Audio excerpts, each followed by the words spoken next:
Peace, peace, everybody. You're in the room. Holla. Demetrius, peace, peace. I'm sure you're ready. I'm sure you're ravenous and ready to go. Peace, peace. Perfection 933.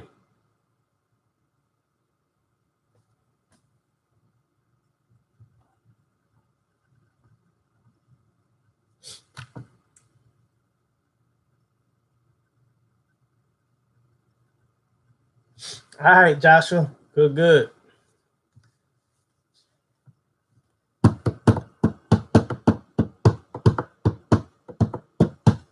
True indeed. All that counts is you made it. Duma, peace, peace.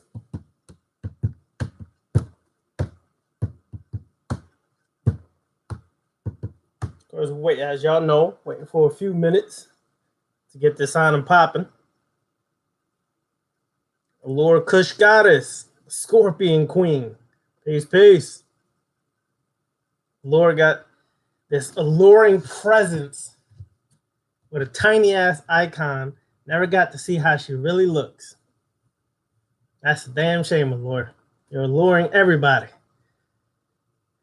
Akua, peace. Turn on this damn fan.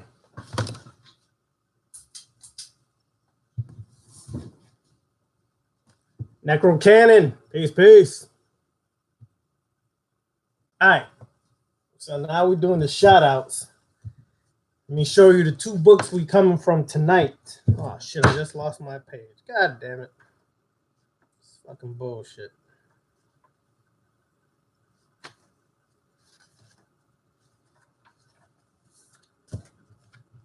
We're coming from Acharu, Vampire Magic, The Extended Vampire Gate by Michael W. Ford, as well as Sechema Pep, Typhonian Vampire Magic by Michael W. Ford. Mario, peace, peace. So, we'll be coming from those this evening. Looks like people's on and popping, up and ready. We got the room kind of rolling early. So, let's jump into it. Smooth the God, Susie Rich, Chaotic Scott. Peace and hello to everybody. All right. So, as y'all know, I always like to do a quick little introduction, so to speak, on the topic. As y'all know, this is Vampire Magic and Devouring the Gods. Now, some people may have taken offense to that. I really don't give two craps if you took offense to it. Get over your sissy self if you got offended. Devouring the Gods. What we're going to go in depth into what it is or what it means to devour the gods and stop worshiping things externally and bowing down and groveling to things outside of you that have never done anything for you, never can do anything for you, never will do anything for you. This external God worship is the number one delusion and illusion. We are delusional because of this, because of an illusion of some external being either giving us props or punishing us. Sounds like Santa Claus, right? But anyways, let's get into it. Concerning vampire magic and sorcery. There is a difference between vampire magic and vampire sorcery. What is the difference? This is what the beginning intro part will discuss. There is a difference between vampire magic and vampire sorcery. To understand what the differences actually are, is and will be significant into how you approach this work. Sorcery is from a word which means to encircle, to ensnare or control spirits. Sorcery is the art of controlling your subconscious mind to either create and your non-subconscious by creating elementals and spirits to serve your will, your desire, That is sorcery. In so many words, on the left-hand path, sorcery is to encircle, ensnare, or control the spirits. Not to bow down to the spirits, not to grovel to the spirits, not to give them some rum and liquor and say, oh, here's spirits, here's your rum and liquor. Please do this for me. Please do that for me. Again, when and if you do this in your work with spirits, necromancy, whether it's voodoo, whatever the case, whatever path or whatever means you use, if you grovel and beg and ask for things, you are essentially still worshiping. You are essentially putting something above you as if they are almighty or more powerful than you to manifest the things or manifest the desires and goals and plans you're trying to reach or accomplish. So in vampire sorcery, we control the spirits. We give commands to the spirits to do our will and our bidding in certain works that we may want to accomplish. Whereas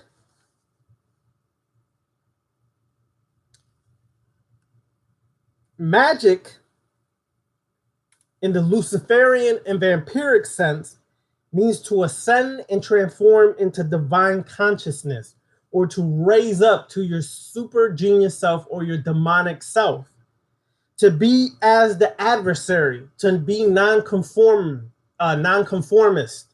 to go against the grain, to stop worshiping or bowing down to things or others outside of yourself. That essentially is what magic is compared, vampire magic is compared to vampire sorcery. Depending on what you're trying to accomplish, depending what work you're trying to do, you should, as a vampire, use both. You should be able to control spirits to do tasks that you may need a little extra help with. And you should be working in the path of vampire magic from a Luciferian mindset of becoming greater than you were yesterday, to become greater in consciousness, to become greater in physicality, meaning you are working to bring your body into a greater state by eating healthy, exercising. You are always pushing yourself for success. Whatever your financial goals or means are, you're always striving to be better than you were yesterday. So,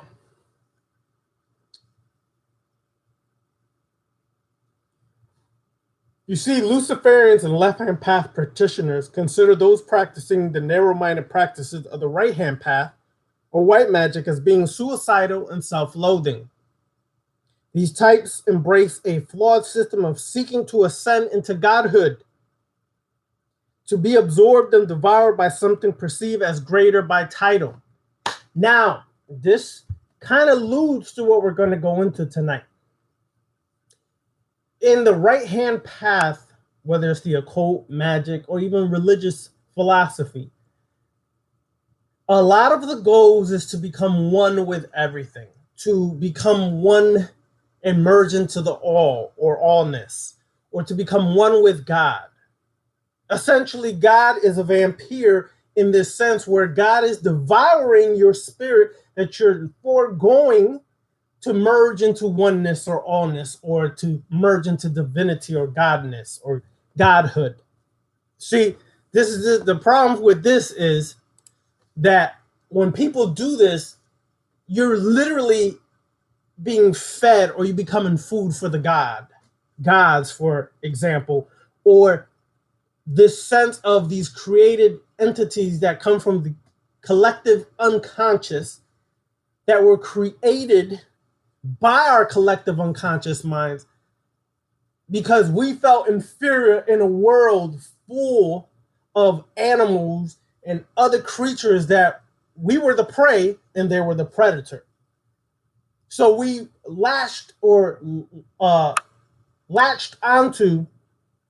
a concept of something greater than us helping us. Yeah. Anyways. White magic practitioners borrow their power from something perceived as greater. Little do they know it is only made greater when they subject their will to it. Luciferians and vampires are not greedy. Greed is wanting more than you need. Luciferians need this energy and wisdom to ascend as their own self-affirmed gods. Luciferians and vampire magicians do not borrow magical power. They take it for themselves. The day has come where we have to stop begging, borrowing, groveling, pleading for anything. It is time for you to reach a greater state of yourself where you no longer are subjecting yourself to something else's will, judgment, punishment, whatever the hell it is. It's time for you to take control as a god, the god that you are, and take what you want in this life by legal means. Let me just clarify that, because if one of y'all does some heinous thing and it's not illegal, I am not responsible. And I'm putting this disclaimer here now. That is your free will doing that. Do not point the finger at me if you do something illegal and say, well, Ravana said, no, I did not say that shit. I just said, take what you want. That is by legal means. All right? Understand that now.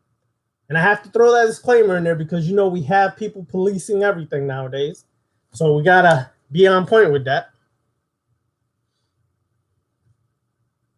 All right. So from their own moral standpoint, religious people have to understand what is greater. A foundational belief that gives affirmation to blend the soul into something you forfeit your own individual mind and will to, not knowing the consequences. Is this no different from the mouse trusting the serpent who is to use it for substance and growth? Or is the lesser evil loving the self, yourself, loving yourself and consciousness and seeking to remain individual, independent, and strong? To know balance, you have to experience and master the darkness. Again, this is something we harp on or connect to or tap into every week. To know balance, you have to experience and master the darkness. This is what the gods have created all from, darkness. You must develop your inner fire, your black flame, to create your desire from darkness itself. Now, key point here. Slaves cower from the darkness. Sheep who want something stronger to take care of them. Luciferians, vampires, and those on the left-hand path embrace the darkness and use their own light, their own intellect to shape their world here and now. That is the major difference between those who are Luciferians, those who walk the left-hand path, whatever system you may use to reach your godhood, and the right-hand path of white magic. So that's a brief introduction, skimming over what one of the purposes is as a vampire magician and what kind of we set out to do or accomplish as a vampire. Okay? Now, that part was coming from Makaru. Okay? And this part is coming from Sechem Apep. Egyptian vampirism, dark sorcery, and god eating. Alchemia, the foundation of all magical practice, is found in the essence of predatory spiritualism. Since the mastery via the Roman Empire Christianity has perverted so-called practitioners of magic and slowly destroyed the foundation of the adversary and replaced it with a benign Shit, here we go again, having problems saying words. Tyrannical being, which in numerous masks or forms equals the Christian God. Initially, the power of Heka, or Hika, which is a meta word that basically means substance, magic, movement, power, in an essence. Hika, magic, was found in both darkness and light, Ra and Set, or Pep, the powers of the sun and darkness eclipsed moon. Alchemia is the very process of which this working manifests and a central aspect of initiation into the magical current. The ancient Egyptians, or Kemetans, or Cometians, whatever floats your boat to make you feel superior, held much symbolism concerning the black and white art called Alchemia, that which is from the black land of Chem.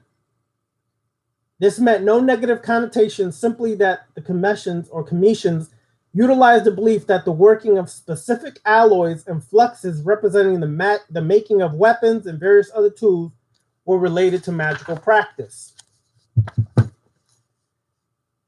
The earliest text relates the Egyptians' form of magic on Hika as being the force from which all must become attuned with before death to survive into the land of spirits. In 4300 BC, there are depictions of a demonic type destroyer of hearts who sought to devour those of a priest of the ancient land. His prayers upon a wall called to the demon that carried away hearts, who would not allow transformation, words of evil which would be spoken against him or her, and to have the gods embody him and dwell within his limbs. The quintessential aspects of the current of black magic is not dealt with all the way in the Black Order of the Dragon or the Order Phosphorus as a negative or specific type of sorcery, rather encompassing all spectrums of the art of magic. The entire process of magic, which refines and strengthens consciousness, transforms the psyche into a type of antinomian, divine consciousness in magic in its purest form. Those who cling to ideologies who do not serve them are but crying as the predator draws close. They are unable to strengthen their minds, attune their bodies and spirits to the practice of magic itself, that which transforms into fire, which is joined with smoke itself, the union of black and white. Consider the Urae, or the Uraeus. These are serpents, which are symbols of power and wisdom, both of darkness, fire, and light, in the Egyptian ethos. The serpent is thus powerful and horrible, the very embodiment of the adversary and its opposites. Consider Set, Soot, Seteth, darkness, storms, and war, and Apep, devourment, darkness, and chaos. Both represent an essential aspect of life in continual motion that one must occur to bring balance to the other. Now, let's get this clear. Far too often, people seek the balance, which is good. I understand there's a point you need balance, but the illusion of balance that we are living today is not what really essentially is helping us. Okay. When we look at balance and you look at it in a Kemetic sense, you have the two scales. All right? And they say that the scales must be balanced. But here's the problem. When the scales are balanced, there's no fluctuation. There's no movement. There's no kinetic energy. There's no anything. It's just stationary. Chaos is essential to bring movement to the scales in order for your growth to occur. Meaning, I don't like to use the word balance. I use the word integration or harmony or harmonious. Because when we are essentially in balance, you have no essential movement in your life. You're just there. And this is when it comes to the illusion of, oh, everything is peace. I love everyone. Everything is beautiful. such as divine, such as great, such as wonderful. Listen, bullshit. Okay? Because your greatest growth usually occurs in the chaos, not in the most peaceful, harmonious moments of your life. The reason people get upset when they're balanced, so-called, in their life, or their routine is thrown off, is because it makes them uncomfortable. And when you're uncomfortable, it pushes you to face yourself, face the issues that you bury or deny or ignore, and it causes you to grow. But if you're constantly balanced and at peace and everything is lovely, you're not really facing yourself to grow. The greatest moments of growth, I'll say it again, occur in chaos. But you have to be like Sut, who became the master over chaos. Essentially, the symbolism where Sut is on top of a pep, learning to control the chaos and utilizing it to bring it into order. Your own personal order, what you feel is order in your life. But you still understand that chaos is there and you use it accordingly. That is to be the master.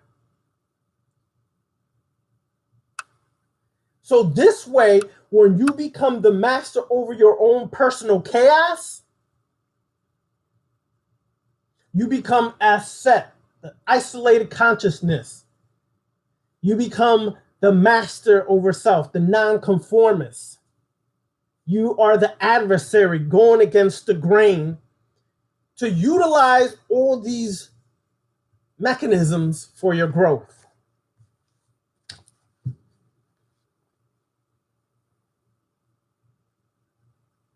The idea of immortality was with the ancient Egyptians, whose god Khepra was the beetle, which represented the struggle to become and continue conscious existence. The Khepra, or Khepr, was able to give spiritual life into a dead body again in the underworld that would bestow immortality.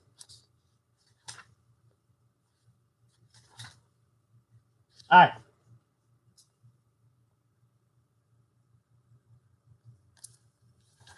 Let me skip a little bit here and get to the important, juicy part.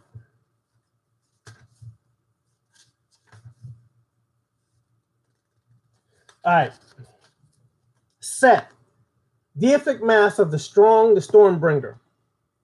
No other Kemetic deity has such an impact on the initial emergence of the left-hand path or Luciferianism than Set, Sut, Setech, Seth-An, called by Black Adepts as the hidden god. The forms of Typhoon Set or Seth-An are many throughout mythology and historical interpretation. According to Louis Spence, the priest of Heliopolis describes Set as being the son of Geb and Nut, earth and sky, and was the brother of Asar, Ast or Aset, and Nebhut or Nebhet. According to Luciferian traditions, Set was the father of Ampu, and Aset was the mother. Early manifestations of a Set are varied. For example, Set is written on an Unas pyramid as a Set animal lying down. This shows some of the early Pharaonic manifestation of the adversarial god. The pyramid text represents Set in numerous ways, both helpful and violent in his actions. Set was early on called a friend of the dead. Set is actually a god of the Sekhet Aru, which is the abode of the blessed dead. The god provided the ladder of Set in which Asar was able to ascend into heaven or the immortal realm. Luciferians may compare this path to the path of ascension through aspects such as Ahrimanic yoga or other methods of self-transformation. The historian Plutarch wrote that the name Set, which is called Typhoon, means overmastering and overpowering, which reveals his nature as a god of will. The specific nature of Set was found in nature. Being a god of storms and night, Setech or or Sut was essentially darkness made flesh. Occurrences such as earthquakes, eclipses, and storms were caused and controlled by the god of chaos. The meaning of turning back, referring to Set, makes interesting reference to his role as the adversary, having both a creative might and sustaining role as well as a devouring, chaotic, and destructive one. Originally an equal to Heru, Set eventually became enemy with this god. Essentially, Heru Day and Set Night became representations of the battle for supremacy, as Set was friend of the dead and sacred to many of his might. In his battle against Ra, the sun god Set took the form of a Pep, the monstrous serpent who sought to devour the sun. Set was the ancient god of foreign lands called by those outside of Egypt as Sutech or Set or Sut. All desert animals and reptiles were sacred children of Set. It could be considered that a Pep was a primal form of Set, the darkened shadow, which is an isolate consciousness, an eternal demon, which sought to devour and continually hunger for life. In the form of a pet, Set is the vampiric god, much like Seeker or Sokar, except his desire for ascending as god was greater as he sought to consume Ra. A Pep in his instance holds much in reference to the symbolism of Luciferian initiation. The black adept enters darkness and seeks his primal self, shadow self, and then gains communion with his demon or his demonic or true self, to which he ascends or she ascends to her own or his own deification. The throne of Set is found in the northern sky. It is the Great Bear. Like other cultures, the north was traditionally the direction of wherein the forces of darkness reside. Now, what's interesting about this is I've been asked questions before when people set up their altar. They say, which direction should I set up my altar? Now, that depends on your own, that's your own preference. Myself, I tend to set my altar towards the north. And case in point here is because it's connected to that adversarial energy of Set. Set was connected to the north or the northern sky. So if you're working with Set, then you might want to create an altar that is directed towards the north for your workings, because the north was also considered the point of darkness, which is why when you're in the lodge, you never stand in the north. You can stand in the northeast, but you don't stand in direct or due north for that simple fact, because it is considered darkness. And in the Freemasonic Lodge, darkness is considered ignorance. Somewhere in there, it got twisted where they got away from the adversarial energy or the adversarial form to understand that it means going against the grain and not being a slave or conformist. But anyways, now that's a little bit of Set. I'm trying to get to the part here where we go into devouring the gods.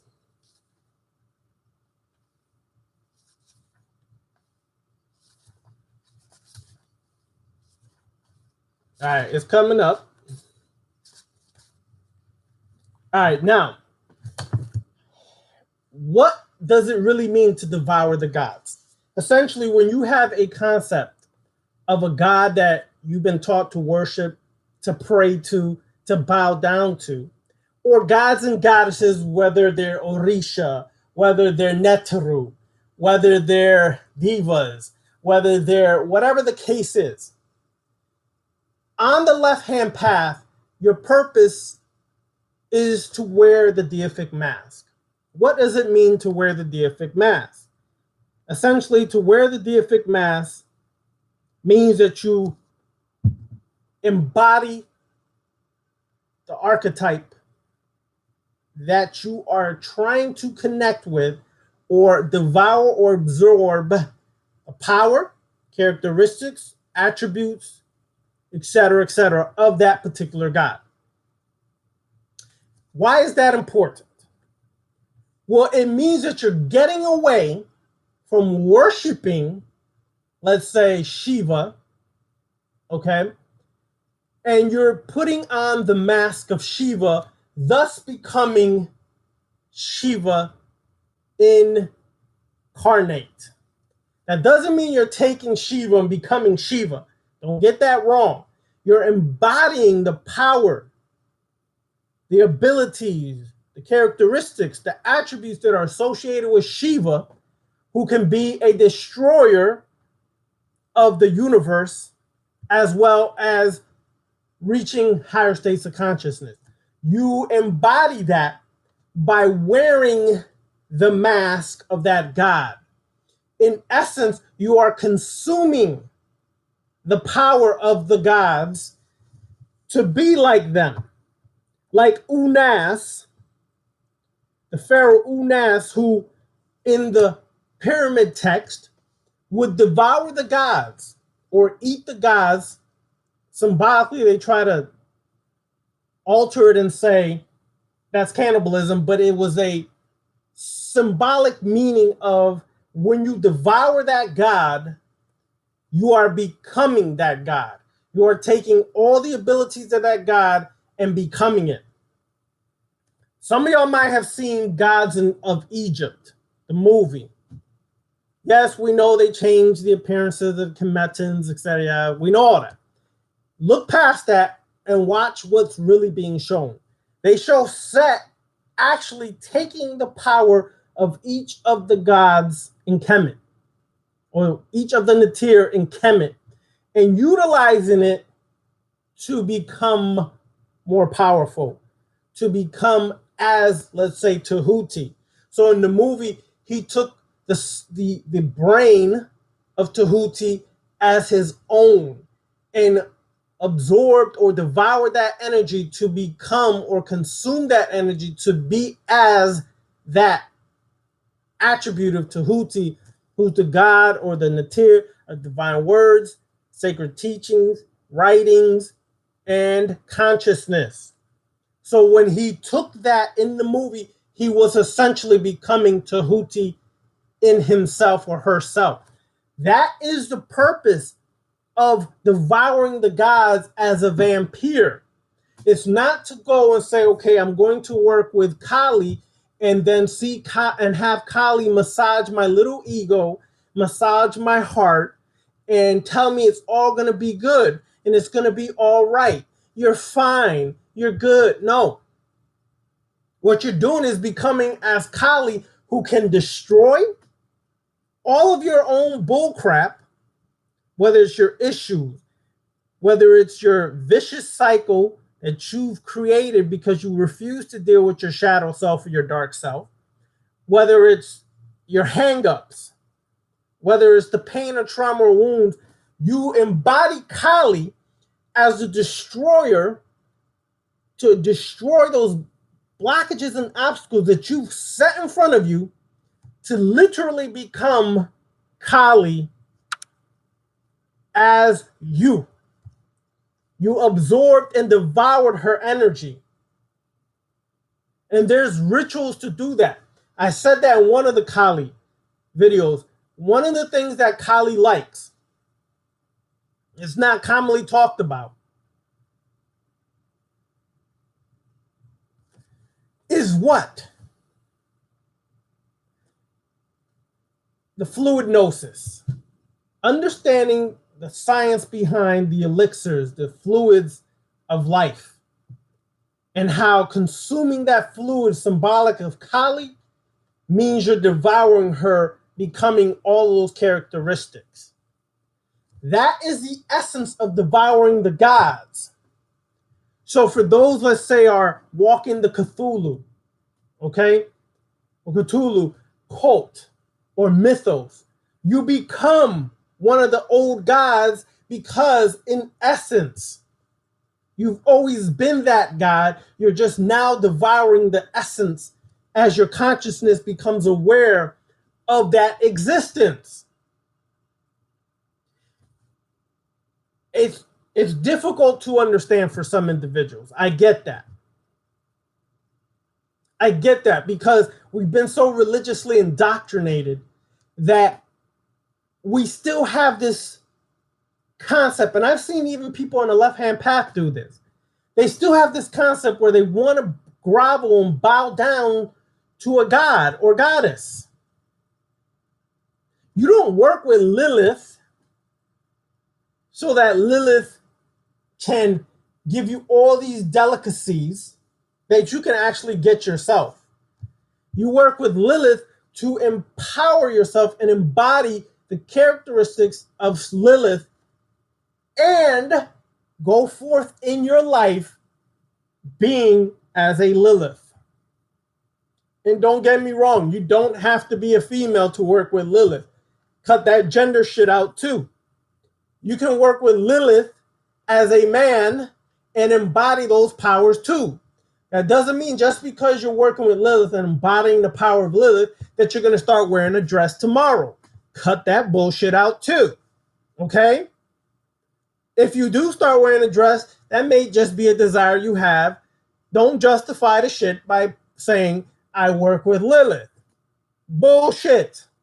You just want to wear a dress. It's okay. But don't justify that shit and spook it out and saying Lilith is my archetype and I work and walk with Lilith. No. Cut it out. Because I done heard that shit too. Okay? All right. So anyways, the point is, you devour these gods. Stop the worship. Stop it. I'm going to give you an example. We did a ritual months back in Miami. And the ritual, in the part of the ritual, I, personally myself, had to wear the mask of Baphomet. And when I put on the mask of Baphomet, mind you, the ritual had, the candles, the darkness, the incense burning, have certain meditation music that's for dark work. Like I've told y'all before, go find Meditation Satan on YouTube. One of the best sounds or music to use in your rituals is that song. If you've done it, you know what I'm talking about. We had that playing. When I put on the mask of Baphomet, I felt a shift in consciousness at that very moment. Some of y'all have done this. This is why in your rituals, if you're doing a deific mask ritual, you should have a mask representing that deity. Now, if you have the gift and ability to, and you're artistic to actually create a mask, so be it. Hit me up because I might want to get one from you in a certain ritual or rituals I do. I hope you understand that. But the whole point is what? The point is that you wear the deific mask to enhance your ritual so that you break away from the consciousness of Baphomet is outside of me and you start to embody what Baphomet is. When that mask went on in the ritual, I literally felt a shift in consciousness. Some of y'all can attest to that. If you can, say amen. No, I'm playing. Anyways, so we got to understand that. Okay? We have to really start to get away from this worship spook deity crap. And I don't care if you do it or apply it to gods, goddesses, some Allah, Yahweh, Jehovah, etc. You are the only God. Let me share this as well, because I forgot to do this part. The main 3 principles as a vampire that we as vampire magicians stand for. 1, you are the only God that is. Now, they may seem baffling to some, because I'm going to say why it bothers you or baffles you or shakes you or whatever. If you felt any kind of negative energy for when I said that, there's a reason for that. It's because you're still wrestling with you being the God and worshiping outside of yourself. So if this bothered you, this statement alone bothered you, you might need to go do some introspection meditation to understand why it still bothers you and realize the programming might still be active. So if this statement, and I'm going to repeat it again, if this statement bothers you in any kind of way, you're still brainwashed in a sense, or you're still programmed under religious ideologies and philosophies. So you are the only God that is. What does that mean? As a God on the left-hand path, it means that you are responsible for your life. Sounds fairly simple, right? Well, it's not necessarily that simple. Let me explain why. To be responsible means to be responsible for your success as well as your failures. Here's what's interesting. We'll quickly own up to our success. But our failures, we still find some scapegoat for our failures. I don't give a damn how many years you've been walking the left-hand path. We still find a way to point the finger. If your relationship failed, it's that other person's fault. No. They have their own responsibility of why it failed. Are you responsible enough, or are you able to take responsibility enough for why your relationship failed?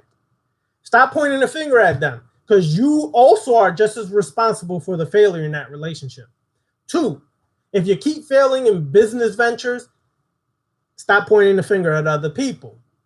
You failed because 1, you might not have enough knowledge going forward into whatever you were trying to invest in or create, or whatever the case may be.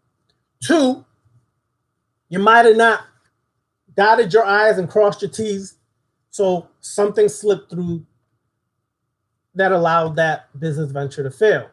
3, you might not have enough capital, which means you're not doing enough to raise up your capital, et cetera, et cetera, et cetera. But you can't blame other people for that. That's your failure. Own up to that. Easy to take responsibility for all of our success. You know how many times I've talked to people since I've been doing these videos, and even before that, because I was walking this before these videos. And all I hear a lot of times is I do this, and I'm such a goddess, and I'm such a god, and I represent here, and I do this, and I do that. And my vagina has a magical yoni elixir power of God, and it just makes all men crumble. Really? All men crumble? Is that how delusional we've become? Well, how about you meet the one dude that look at you and say, nigga, I don't want you. What are you talking about? Well, here goes this concept you had of yourself, how you're so magical and you can draw anybody in, but there's always going to be people who's going to say, no, I ain't feeling you like that. So what happens when that occurs? Oh, they assholes, or they just whack, or they just this, or they just that. No, you just might not be all that like you think you are. See, that's being realistic, because on the left-hand path, we understand. To stop being delusional means to stop thinking that you're $1 million baby looking like a $1 hoe. Okay? Understand the difference. Be realistic. If you're thinking you're $1 million baby, but you're missing 5 teeth. Anyways, that's another story. Just be realistic in your work. Okay? You gotta be realistic. And the reason why you gotta be realistic is because what? Because that's owning up to who you are. And yes, we all have limitations. But on the left-hand path, you being the only God, understand that you work every day to expand those borders that have become limitations. You challenge yourself every day to move past those limitations and keep growing and expanding. Number 2, all deific masks, archetypes, powers, or spirits must manifest through you. Therefore, to remain in your own consciousness, you must always be the strongest, the wisest, to keep your own identity. Now, let me say, why is that important? Because people lose their rabid minds when they're working with spirits. Well, there's a reason I chose to come out with the necromancy classes first. There's a reason, and it will be revealed in time. It kind of alludes to this. Can you keep your power when you work with spirits, or are you fragile or scary where the spirit is going to manipulate your ass and take advantage of you? It's a test. And all the way along, there always will be tests when you walk the left-hand path or any path in life, particularly this one, because many of the tests are self-initiated tests. So if you work with a spirit and the spirit comes to you and says, I want you to bow to me, my child. I want you to lick my spiritual yoni to receive the spiritual elixir of life.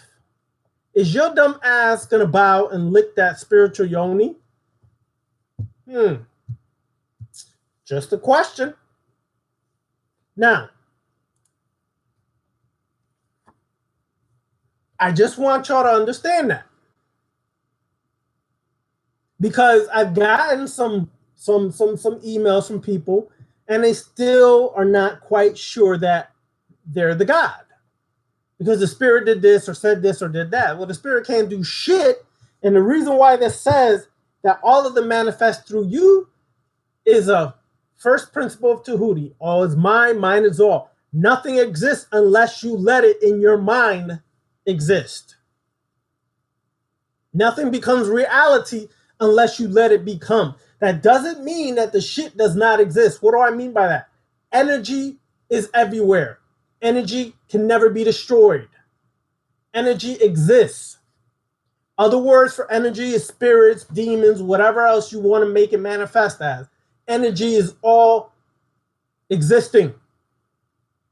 But until your mind acknowledges that energy as being in your reality, it does not exist. Until you, in your mind, acknowledge it, then it manifests through your ability to perceive it from your mind. Understood? But when you get that in your mind, you start to understand why this here says all deific mass, archetypes, powers, or spirits must manifest through you. Therefore, to remain in your consciousness, you must be the strongest to keep your identity. And then it says, see number one. It sends you back to number one. You are the God, or you are the only God that is. Understand it now? All these spirits, necromancy, all these different workings only exist because you as the God let it exist. I don't give a damn what you want to work with. It only exists if you let it exist within your mind. So if you want to believe in Yeshua, Yehoshua, Jesus, so be it. But you cannot prove it. Only in your subjective realm is it real. But do not try to convince somebody from your subjective realm or subjective universe that it's real in their world. You are then trying to convince from your subjective into the objective. And if myself or others have not had that experience in their subjective as well, it ain't real. It doesn't mean it ain't real to you. Understand that. It can be real to you, depending on how you perceive things, depending on your foundation, your background, your spiritual work, whatever the case may be. But stop trying to convince others that it's real if you've only in your subjective realm experienced that, and I haven't. So when people tell me that Thor came to them and said that he came to them because he needed some blackberry and he wanted to experience the blackberry juice, that may be true in your subjective realm. The shit don't mean shit to me because it's not in my subjective realm. I'll listen to you and I'll say, word up, okay. But as far as me co-signing and saying that's real, not happening because that's in your subjective realm. Now, Thor may really want some blackberry. I don't know. Okay? So, number 3, as a vampire, as a Luciferian, your primary focus is the retention of knowledge, that through experience, it becomes wisdom. Let me say this again, damn it. Slowly. Your primary focus is retention of knowledge, that through experience, it becomes wisdom. Now, here's what's funny, y'all. I hear so many conscious people, so many spiritual people say it's truth, that's facts, it's knowledge, that's knowledge. Sounds good. I've read thousands and so. Listen, if I was to take the camera and scroll around here, I have thousands of books in here. And more every day. The shit is irrelevant if I haven't experienced much of the knowledge that I studied. Because that experience leads to the wisdom. And when you have the wisdom, you now understand that knowledge because it becomes something practical or applicable in your life. You can have all the knowledge in the world, and I know many who are super genius with knowledge. They've studied everything from A through Z, and their ass is screwed up in this world. They ain't got a dime. They drop all this knowledge and be like, yo, bro, can you hit me up with 5? Yeah, yo, you the God, son. He just dropped all this knowledge. You just saying how you God body divine truth and everything else, but you asking me for $5. Well, obviously the knowledge is not working for you because you're not translating that knowledge into applicable experiences that lead you to wisdom where you can have $5 or more at any point in time. So what is really going on? You understand? You got to get to the foundation of these 3 principles as a vampire. As a Lucifer and a vampire, your primary focus is the retention of knowledge, that through experience it becomes wisdom. And with that, the assumption of power, first internally and then externally as you see fit. The vampire magician is indeed a Luciferian. There is no difference in the ideological foundations, only the adaptation of how the energy and intent are understood and channeled. Okay? So let's go forth and understand this. We could be deep. We could be so spiritual. We could drop bombs for years. But if you are not experiencing this and you don't have enough experiences to verify your knowledge and you just still kicking knowledge, but your experiences have not led to wisdom, you just have diarrhea of the mouth. Now, for some of the newcomers, I'll go over this again just so you understand. This is not new. Many of the things we've shared this evening has been here before me and will be here long after me. The 30 years I've walked the occult spiritual path, I've walked many different paths, walked a lot of different orders, organizations. The one thing I learned, there is no secret because the real secret is you. You mastering the shadow self and becoming the God by bringing the intellect to light. But to do that, you have to go into the darkness. You have to understand yourself in the darkness. You have to understand why I become a vampire. It's not just to devour energy. That's part of it. But why are you devouring energy? I said it at the beginning. You devour energy to reach greater states of existence and consciousness, to empower yourself.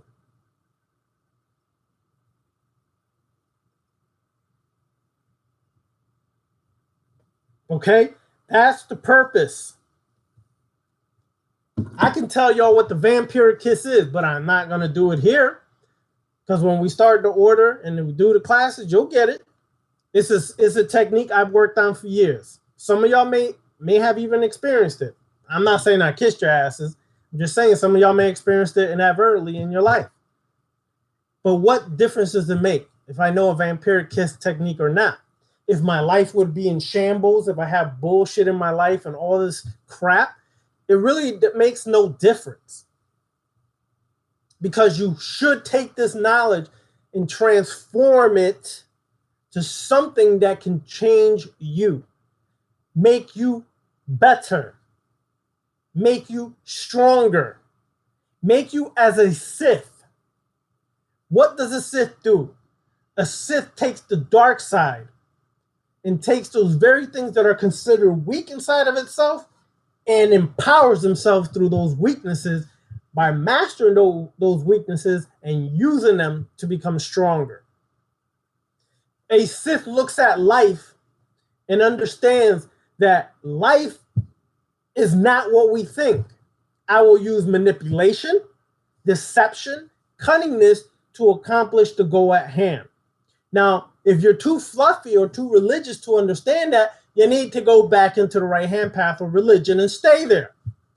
Because what you have to understand is the world doesn't play fair. Nature doesn't play fair. But we have this concept of nature loves us. Mama Nature is so supreme. She loves us. Look at the fruits of Mama Nature. At the same time, Mama Nature is sending you diseases, viruses, sending you a bunch of goddamn fucking hurricanes, tornadoes, blizzards, and all kinds of stuff. You gotta understand, we gotta get away from these illusions that we've been given of what all this is in existence. It's either a predator or prey. Are you going to be the master, the predator, or are you going to be the prey, the servant, the slave? Which one will you pick? Because if you're going to literally understand what the theme was tonight, devouring the gods, that means you devour the gods that be, and you become that very god, or those gods. You become the new god for this day and time. See, the problem is we're still holding on to old gods.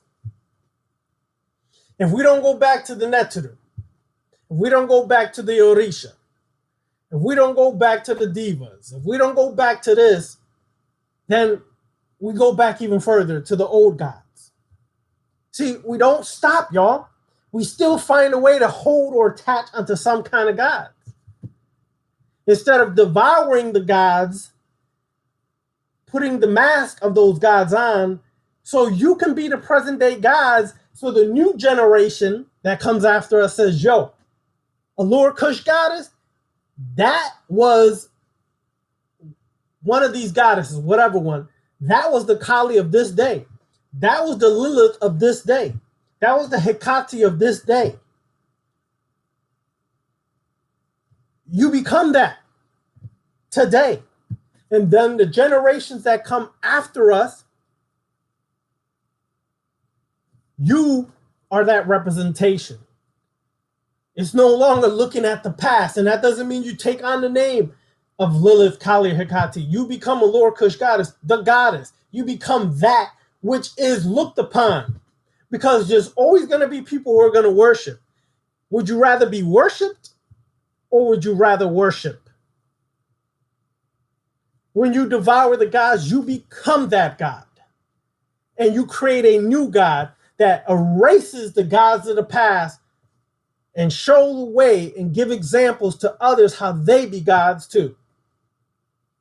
We stop all this groveling crap and this worshiping crap.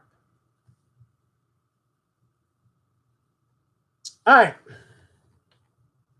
Let's go scroll up, read the comments and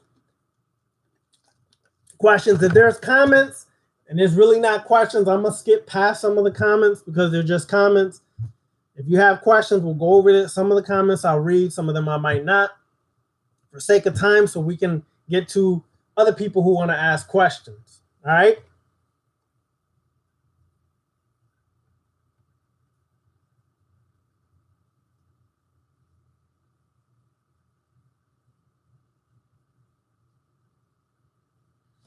That's right, Brandon Carter. Everything you eat is for your temple.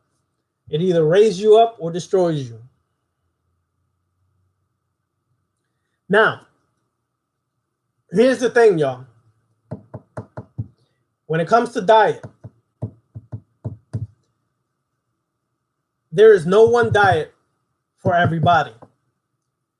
And if people promote one diet for everybody, get away from them. Let me explain to you what I mean. A lot of Nubian people, melanated people, will get on this kick because of the conscious community. We're vegans, we should be vegetarian. It's a damn lie, y'all. Let me explain to you why it's a lie. I'm going to give you an example of a story. I remember years ago when I was vegan vegetarian, I did that shit for over 10 years. And I was speaking to a brother. I was at Howard University's campus. I was speaking to a brother straight from Africa. And we were building, talking, and I said, brother, I'm vegan, And when I go to Africa, when I go visit Africa, I would like to know where there is to eat vegan. He looked at me and said, what? He said, let me explain something to you, young man. He was much older, by the way. He said, there's not a lot of vegetarian or vegans in Africa. Don't get it twisted. He said, most of the traditional diet in Africa is not based upon this vegetarian vegan concept. Most of the traditional, yes, we ate a lot of fruits, we ate veggies, we ate stuff like that, but we also ate meat. And it still is and will always be a part of the traditional diet. See, back then, I thought everything should be vegetarian or vegan. The problem with that is that you're not eating for your DNA or eating for your blood type or eating for your certain heritage. And when you understand that, you start to understand why all diets don't work for people. I was vegetarian for over 10 years and I got sickly. And trust me, I was studying under Queen Afua, Mwata Ashby. I did all that shit. We had a place right in front of Howard University called the Lights of the Garden. And I joined their classes and I had the best people who were vegan, vegetarian teaching, still got sickly. Why? Because my DNA ate a lot of fish and some poultry and veggies and fruit. That's what the Tainos ate. That's what my African tribes ate. So get this right. Yes, you can eat a lot of greens, but at the same time, you got to know your DNA.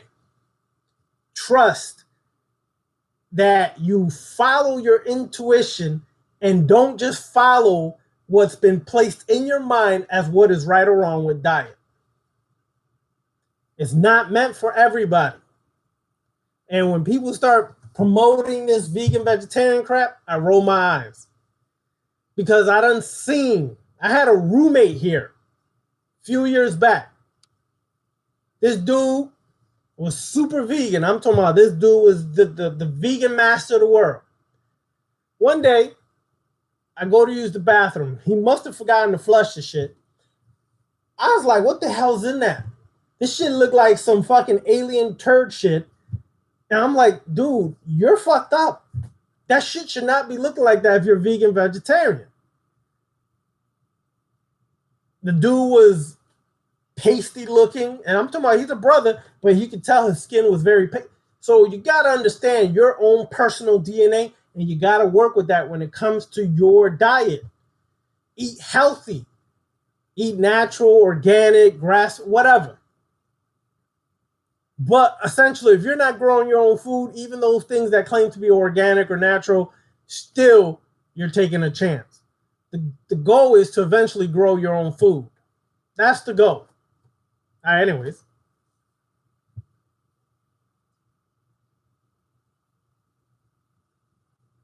That's right, Demetrius. Dissolve the ocean into the drop.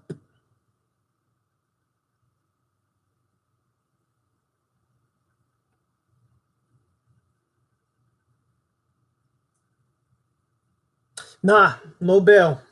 Not coming to bail anybody, Chaotix got nerd. I'll just say nope. Didn't say it. Didn't do it.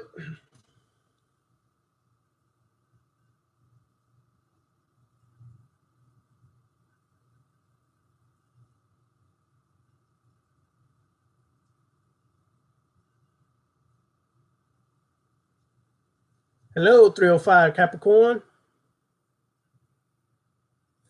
The verdict Tucker. Yeah, that the balance shit makes sense. Well, see, that's the thing. We hear all these things in spiritual doctrine, spiritual teachings, balance, balance, balance. But this is what means to challenge yourself. This means questioning even your own beliefs, questioning the things you were taught for years, questioning everything, where you start to perceive things on another level based upon your mind, based upon your workings, not because somebody tells you there's balance, ma'at, truth, order, justice, harmony, and balance. Because if you understand, before they could ever be balanced, chaos existed. Otherwise, what's the purpose of having truth, order, justice, harmony, and balance if you didn't have to create that from something that existed before that? Chaos was always there, and this is why they have in certain secret or sacred orders, they have the terminology order ab chaos. Out of chaos comes order, meaning you understand that chaos is real. You understand that chaos is eternal. You bring the order out of that chaos, the order you create out of that chaos for your personal life. Not some generalized order, but your own personal order for your life that you created out of the chaos in your personal life. But to say everything is in balance, and they always show balance as the scales being even or equal, well, where's the growth? Where's the fluctuation? Where's the shifting? Where's movement? You're stationary. You're stagnant. Nothing grows with stagnant energy. This is why if you sit down too long, what do they tell you? Stand up, move around, move that stagnant energy. Why would they say that? Because if you sit too long, too still, you start getting stiff. The energy's not flowing through your body. Your muscles tighten. So you got to get the blood to circulate. You got to get the oxygen to circulate. You got to get movement. Yeah.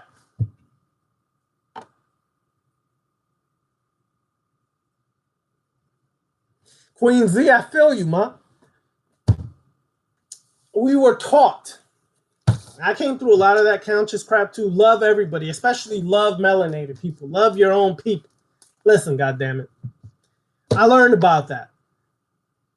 Some of the very people you think you should love are some of the very people you should have stayed away from a long time ago, because they're the worst treacherous people in your life. And that includes family. Family is overrated. And let me explain what I mean by that. No doubt you should look out for family, care about family. But to me, family is those who are loyal to me and I'm loyal to them, and they don't break that trust, that loyalty we have built for each other. Because your own family will stab you in the back first sometimes than a damn stranger. Because they know you better than anybody, and they can use that very weapon against you because they know you better than most people. So that family stuff, overrated.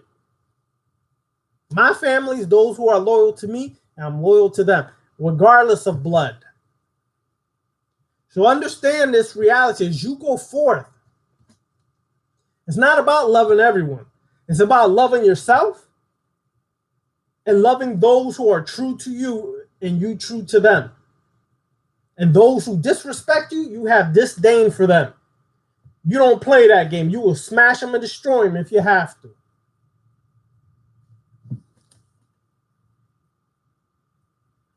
That's right, Caddock said, Scott. You got to break them eggs to make an omelet. That's right, Brandon. Shiva going into Kali, still being the god over self.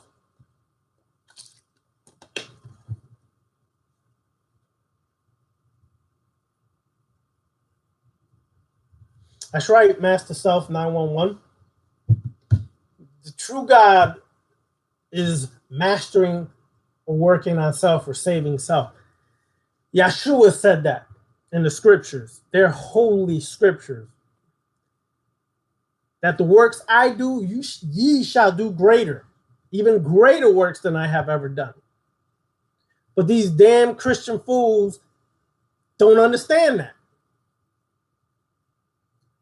You're supposed to be doing greater works than this so-called Jesus or Yeshua. What the hell are you doing if you're still walking around in a monkey suit, preaching and praying, looking like some fool and idiot, groveling, falling down in church, squirking, all kinds of shit in the church? Please.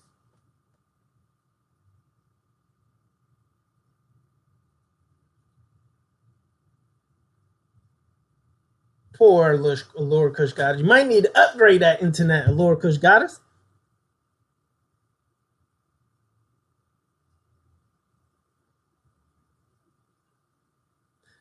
True. That's a good ritual to do, Brandon Carter. That's an excellent ritual. Brandon says you can do a Seth ritual if you take your natal chart and in the location of the planets, put a god or goddess there, and you take on their power throughout your day. You will do as they did.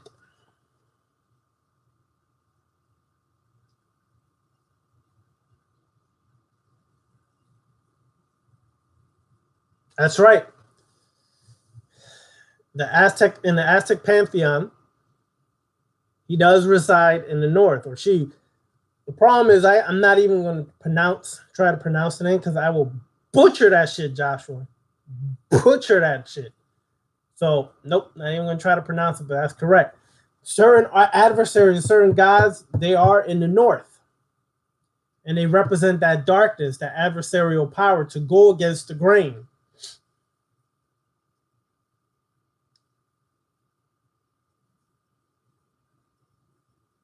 Correct, Brandon.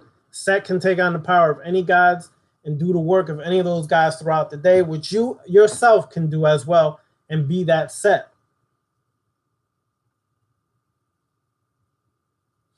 That's correct. The Norse gods all face north. Satan and Odin seem to be related as well. Shiva can be related to Odin as well. And certain attributes are very similar. But what's interesting about that, Joshua, is that across the board, when you look all over the planet,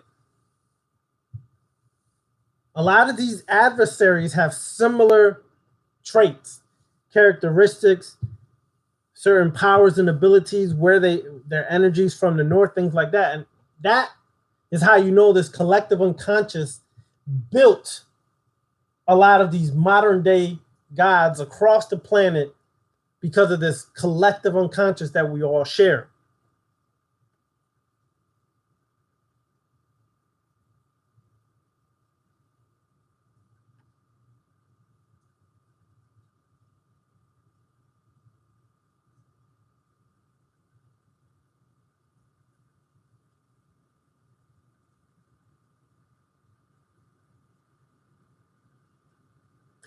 Well, you got to remember the whole concept of Adam and Eve, right? If you really look at that story, Adam was the punk. Let me explain to you what I mean by being the punk. According to the symbol in that story, the serpent came to Adam and Eve, right? But first he came to Eve. When Eve went to Adam, she said, yo, the serpent told me this, that. See, Adam was a punk because Adam was shook. Oh my God, you ate from the fruit. Oh, this, is that. He was about to sell out Eve. Yo, when God came through, according to the story, God said, what is it that you have done? Adam snitched on her ass. Sounds like some people we know today, huh? The damn ass snitches. Adam snitched on her ass.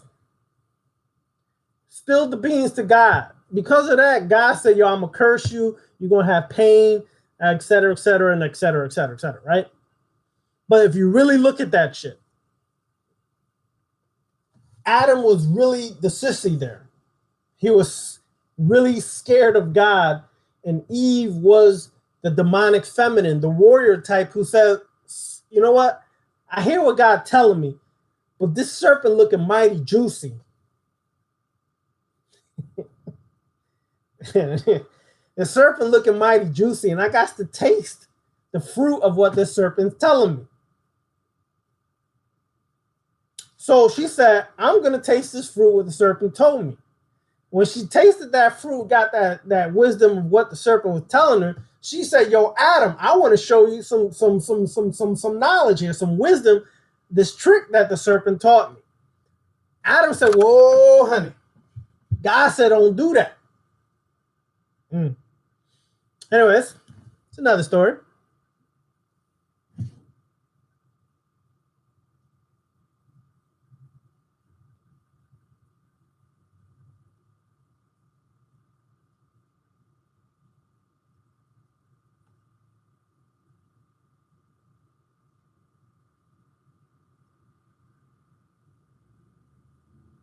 Oh shit, the magical elixir vagina.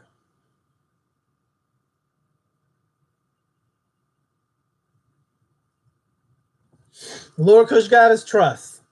A lot of them dudes who swear they have the magic stick, the voodoo wand, ain't shit, ain't never was shit, worse shit than shit.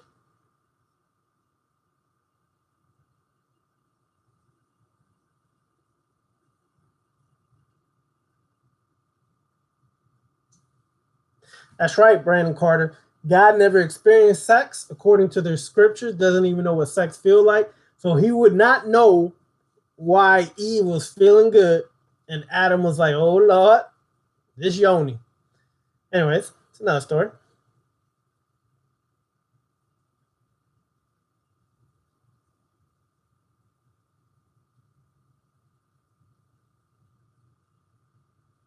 Oh shit, I hate when this thing skips. Hold on, y'all. This skip. Okay, here we go.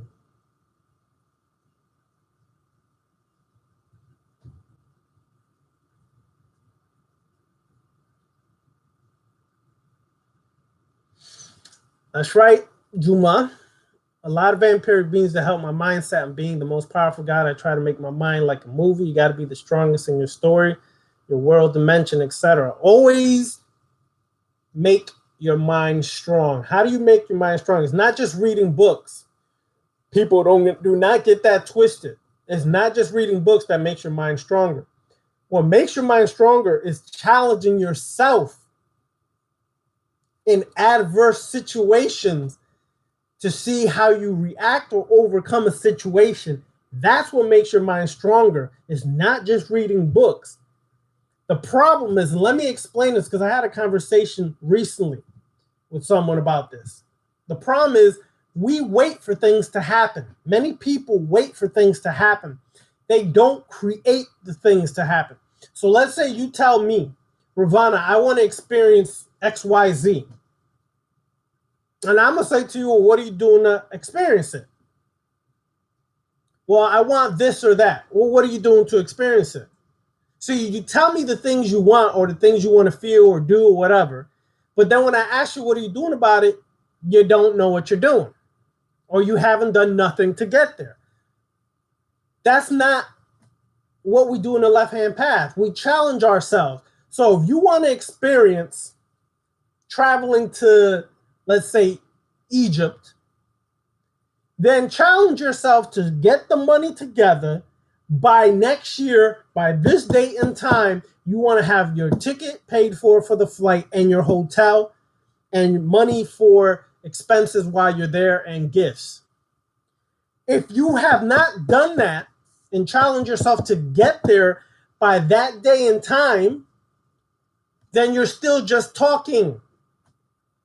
You're not challenging yourself. You're still in the faith and belief of worship and hoping and wishing like this is some fairy dust that's going to be thrown in the air and it's going to make it happen. This is not pixie dust, y'all. You have to make this stuff happen by challenging yourself to make it happen. If you want to ride a camel and you know that you have to go to somewhere in Africa or the Middle East to do that, then what are you doing to get there? Don't give me this, well, my neighborhood, or, you know, we have the fair every year and they have camels there. That's not the same, damn it. Yes, you have camels there. I could easily walk over there and do that. But I'm talking about challenging yourself to go experience a camel ride in the sand dunes in one of these countries. Challenge yourself to be greater by putting things, goals you want to accomplish that are not so easy to accomplish. make it a little difficult to see how much power you have to really get there.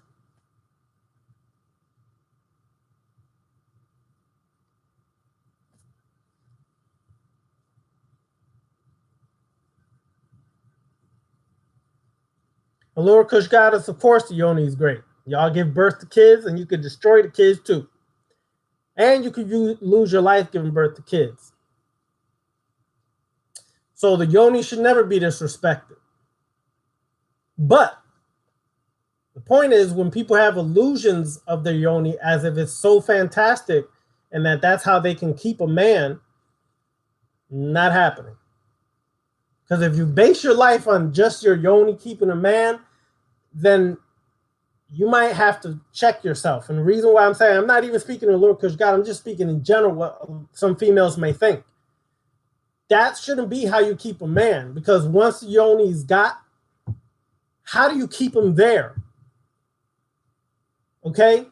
The problem is with a lot of people, when they get in relationships, they think that's how they got the man, so that's how he's going to stay there.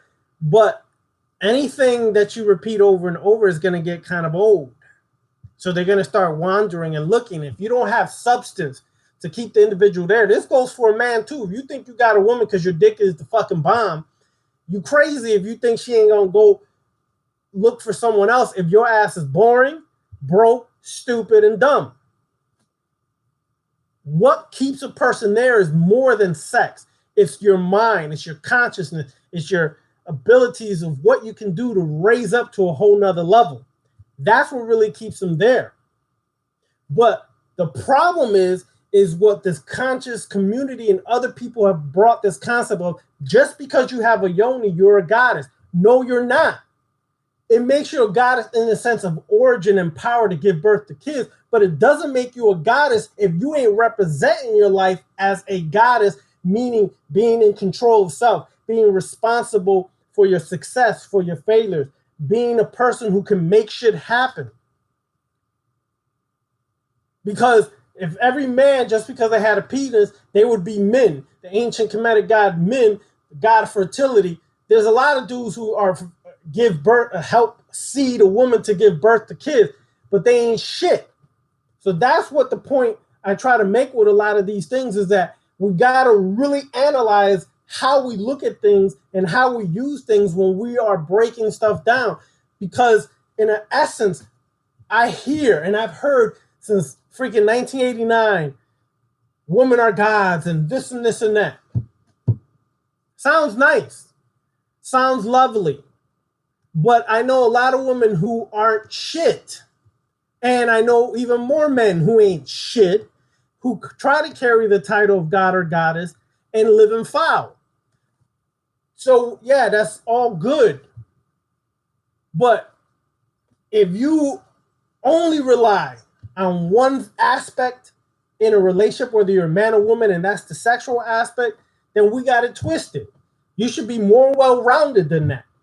You should be able to communicate about other shit. You should be able to build with your goddess or build with your god about finances, build about, culture, history, science, mathematics, things like that. Anyway, it's another story. That's right, Tan Rich. Time only exists if you let it. Well, here's the thing. Here's the thing about this, right?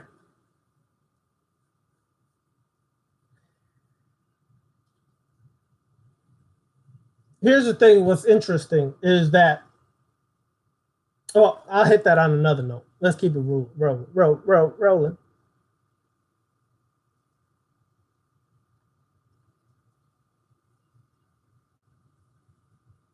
How do you break hexes? Depends on what the hex is. Depends on what the hex is, bro.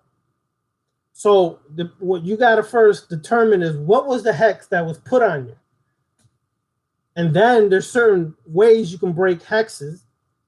So first thing is, if there was a hex put on you, Danny, or someone you know, you got to first determine what the hex was. There's ways to break it. You can use certain rituals, certain oils, certain everything to help break a hex. But let me tell you, the simplest way to break a hex starts in your mind. If you're weak-minded, you will believe in a hex. It will take a hold and effect, and it will destroy you or control you. If you're strong-minded, then you can overcome any hex put on you. There's many people that try to put hexes on me. Trust me. They still trying to do hexes on me. It ain't affecting me. Because as they try to tear me down, I'm prospering more and more. So, but if you want to know a particular way to break a certain hex, email me. darkercoaches99@outlook.com. Email me.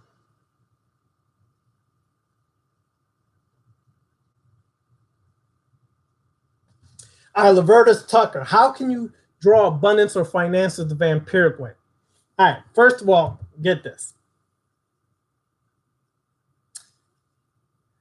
If you want to draw finances or abundance into your life, it starts with your mind.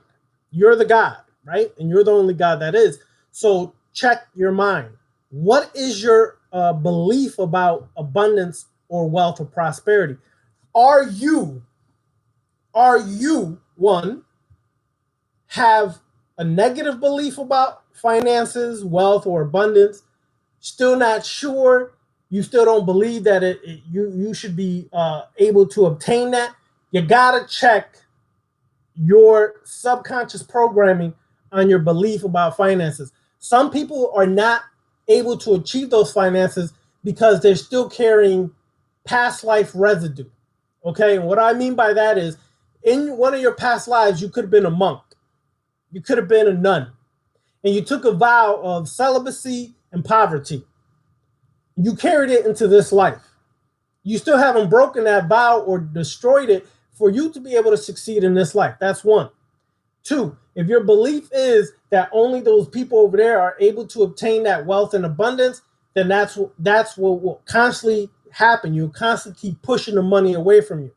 It starts here. If you break your belief about abundance, wealth, prosperity, you will start attracting that to you. As a vampire, when you work on becoming that God and challenging yourself to overcome obstacles and blockages, there's no obstacles or blockages to stop the flow of abundance and prosperity to come into your life. So understand that's where it all starts at.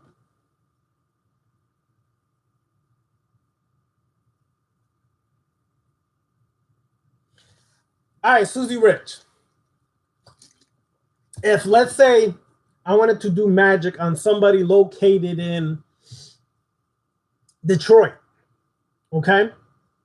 What I could do is, as a vampire, I can go into the astral realm and either, one, devour energy from that target or that individual person, or two, mind control, plant thoughts and seeds in their mind for something you want done or accomplished or get from that individual. Two easy ways when you do vampire magic. Okay? You have to learn, one, to astral travel, and two, you have to be able to, when you're astral traveling, target that individual for what purpose you want. Now, if you're doing just regular magic, not vampire magic, okay, you have to understand it all emanates from your mind. So let's say you wanted to destroy somebody and they're kind of far away from you. You can take a picture of that individual. You can take the name of that individual, whatever the case may be, or if you have some object of that individual, okay, whatever the case, you could take it.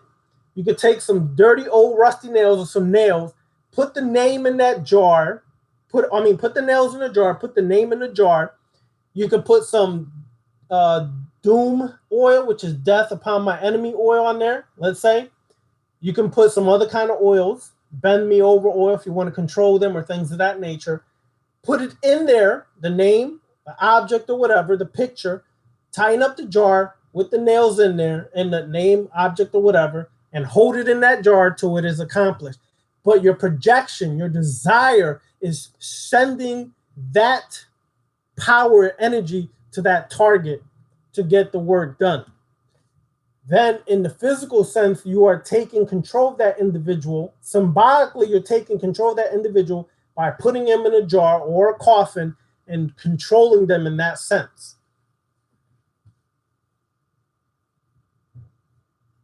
So no, they don't always have to acknowledge the energy. So what? Trust me, I understand what you're saying, Susie Rich. I hope my answer helped a little bit. Shit, I hate when this thing skips. Ah, damn it.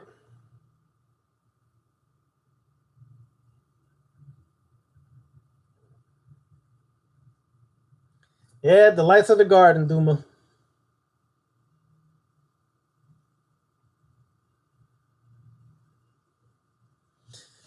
Okay, Queen Z. If you did a ritual to a specific god and you dream that that god is offering you food, basically, in a sense, that god or spirit or energy is trying to control you. When they're offering you food, that means that they are giving you substance in a sense to try to control you. Now, to some, they may be what they want because in their ritual, they want or consider the God to be so supreme or divine that if I take of the substance of the God or they're giving me food, then essentially the God is blessing me. But at the same time, it could be a trickster spirit trying to give you something of substance in the spirit sense, okay, that you should to taste or take, which could be a way for them to control you. So it depends on how you perceive it and how you look at it and what you're trying to do or accomplish that led you into that dream state. Now, I personally do not offer shit to gods. I do not offer food. I do not offer nothing because gods are not real. In my vampiric Luciferian sense, gods are not real. They're just energy, an energy that I give a form or shape to essentially manifest as what I wish it to be. Whatever god or goddess that I wish it to be can take shape or form. And with that, the spirit has a consciousness that can use to either control you, trick you, whatever. 1, 2, gods are created by the collective unconscious mind. In my workings, studies, and understanding, gods are created in the collective unconscious mind. That doesn't mean that they're real, and it doesn't mean they have a consciousness. We gave it a consciousness by attaching attributes, personality, characteristics. Then we fed that energy by prayers and worshiping and bowing and giving substance to and things of that nature. So you got to understand when it comes to that, you got to really be particular on what you're trying to accomplish and what the goal is and what you're doing. I do not give food or offering to any gods. Not happening because gods are not real to me. Okay?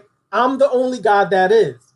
So understand, when you ask me that question, I can't really tell you in a sense that, okay, you should do this or that with gods because I've gotten away from that aspect. I've gotten away from that right-hand path mentality where gods are going to offer you food or gods are working or doing something for you. My mentality is to be that God, to devour the God and be that very power attribute of God. So I don't give or take anything from a God. I hope that some of that makes sense.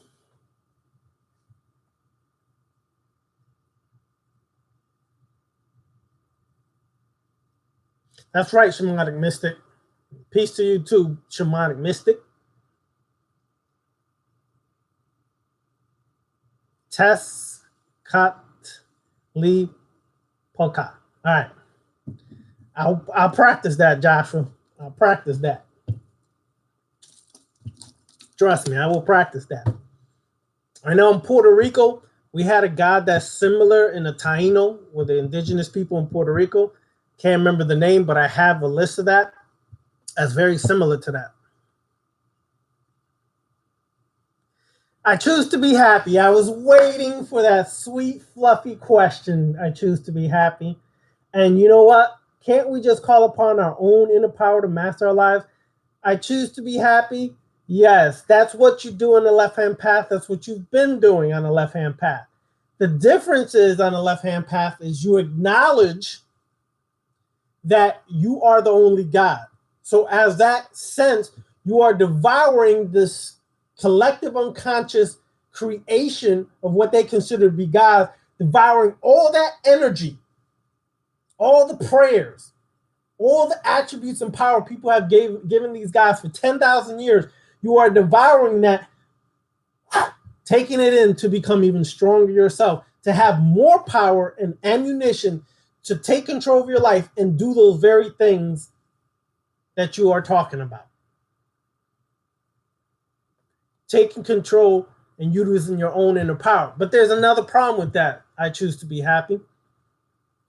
People are not tapping into their true potential, true inner power. So it sounds nice and it sounds good, but how can we really tap into our own inner power if we're always externalizing and trying to help everybody, trying to do all these things for other people, trying to accomplish this or that, and never really tapping into our own inner power? So you have to have a method or a mechanism or way to tap into your own inner power. Putting on the deific mask is a way to tap into your own inner power. Because when I put on the deific mask of, let's say, Shango, then I'm tapping into the divine masculine warrior energy that exists inside of me, but may be laying latent or dormant. And I'm, in essence, putting on the mask to activate the very power that's always been there. So it's like using a jump start to your battery for what's already there.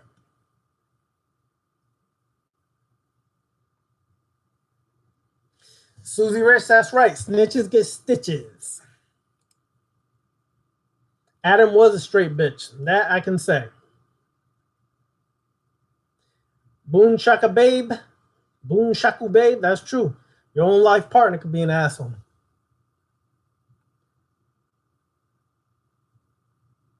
You don't take a rib from a man and create a female. It's impossible.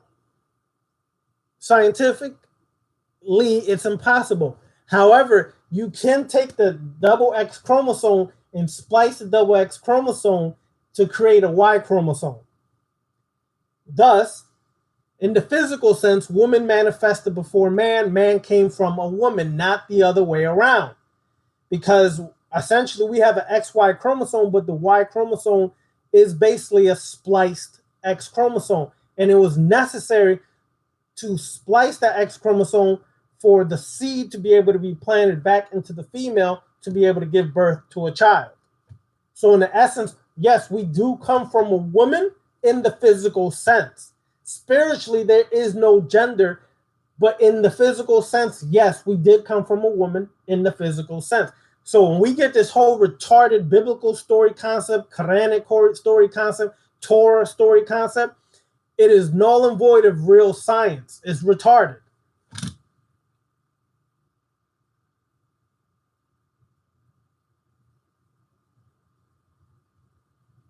Smooth to God, no, it doesn't matter how you imagine the process. Because when you see yourself actually devouring God, it's almost as if you are astroplaning and your astral body is actually viewing your physical body devouring the God. That's almost what it sounds like you're doing, which is actually a powerful thing to do in that ritual sense.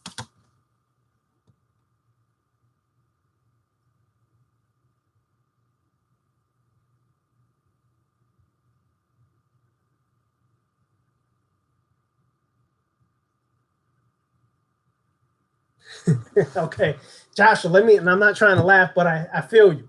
All right. So you sent that to destroy, kill someone, right? And then the spirit came back and said, the spirit said it had been done and asked for blood as an offering, but the dude didn't die. So is your magic 90%? No. What happened is this. You can have spirits that can pass themselves off, let's say, as a god or a goddess, and essentially they're not a god or goddess. They're passing themselves off as a god or goddess, okay? and they will do anything to get you to give them what they want. And in the process, they'll do half the job, 90% of the job, but not fulfill completely the job, so that you can feed them blood, so that they can use that to enter or have a gateway into this realm to cause more havoc. So sometimes, depending what spirit or archetype you use, it can be a trickster spirit passing itself off as an archetype to get a certain job done for themselves, and will use you to get access or entrance here by acting like they took care of the job.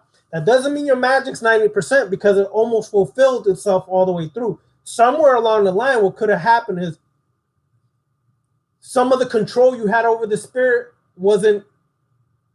it was loosened, like it loosened up, and it allowed the spirit to be able to find a way to get around your command. This is why it's important when you do those kind of rituals to understand, because trust, I work a lot with necromancy. It's important when you do those kind of rituals to understand that you, as that God, as the only God, a spirit is your bitch. And if they ask you for an offering, never give the spirit any offering before or after any work is done until the work is done 100%. Because if we do, then what they did is they manipulated us to get something before the work was totally done. And they manipulated it to get access into this realm to do or cause more havoc or whatever they were trying to accomplish. So in the necromancy class that I'm holding now, we discuss holding and controlling those spirits.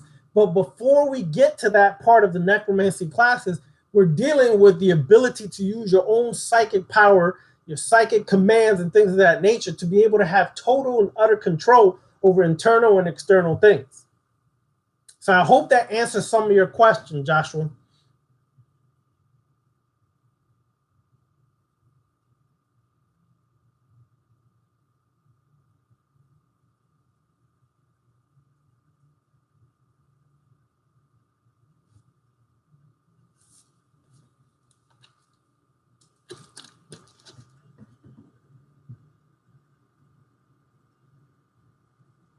Lucky D, you don't damn yourself because you destroy somebody or send somebody to kill somebody. That's religion. You're going back to religion when you do that, Lucky D.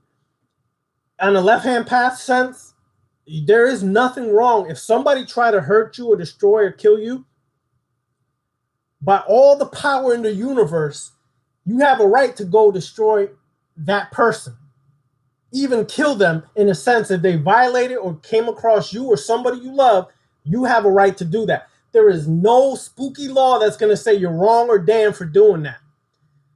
But if you accept that to be true, there's some sense of religion may still be in there, or some philosophy that makes us think that that's wrong. That's not wrong. People have this misconception that because you send someone to destroy someone or kill someone, that you're automatically going to some damnation. Where is the damnation? Where is the hell? Hell doesn't exist, neither does heaven. It's all a state of mind or a concept that we either accept or don't accept. Trust me, if somebody violates or crosses me, I'm going to destroy them. There is no questions asked. There is no religious philosophy that's going to make me question twice. Spiritual dogma or belief that's going to make me question twice. If you cross me, it's over. And that is, in a sense, how a lot of people in the left-hand path operate and think. We don't play that, oh, well, it's wrong, so I'm being damned because I want to destroy or kill someone because they try to destroy or kill someone over here. That doesn't make you loony or crazy. That means you're a warrior and you take shit into your own hands and don't play that game with people. I get a little disturbed or perturbed by people who automatically want to start passing judgment or starting to accuse someone of certain things when you're in all the right. That's something I learned in certain orders when you walk, certain paths, that when you are wronged, you or someone you love is wrong, which that person you love can be like an extension of you. all the power in the universe takes your side to get revenge or destroy that person. There is no judgment for that shit.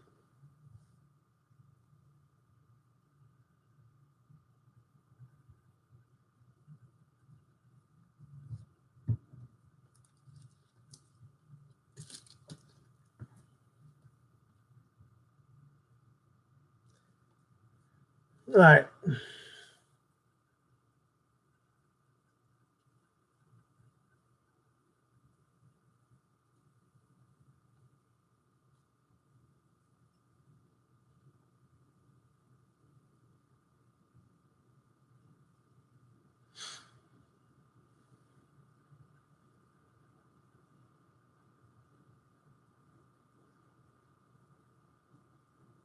Demetrius, 100% correct. And that's something you learn in Palo. Spirits constantly are trying to pass themselves off as gods, goddesses, deities. And that, my friend, is I think what happens to a lot of people, regardless what spiritual and magical path they walk. I think a lot of them get played, or trickster energy gets played, because of the fact that these spirits do and can manipulate people because of the way we view spirits, because the way we view life or the way we view things. These spirits can come and manipulate and alter and do, trickster kind of things just because of that fact.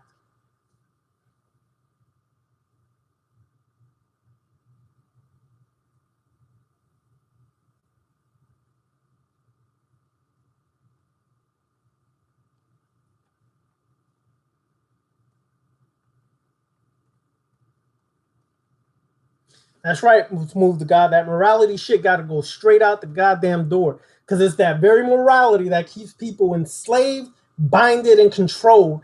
Because most of the time, morality is based upon some society, some culture, some group, some exclusive little thing that we create, and then we either bind or bow ourselves to that morality and accept it as ours, as if it's the 100% right or wrong thing.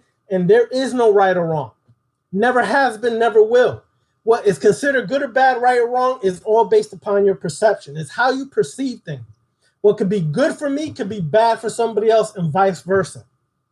But the way we look at these things is what allows us to either be screwed up the ass without grease, or to either take control of your life and never be screwed up the ass without grease.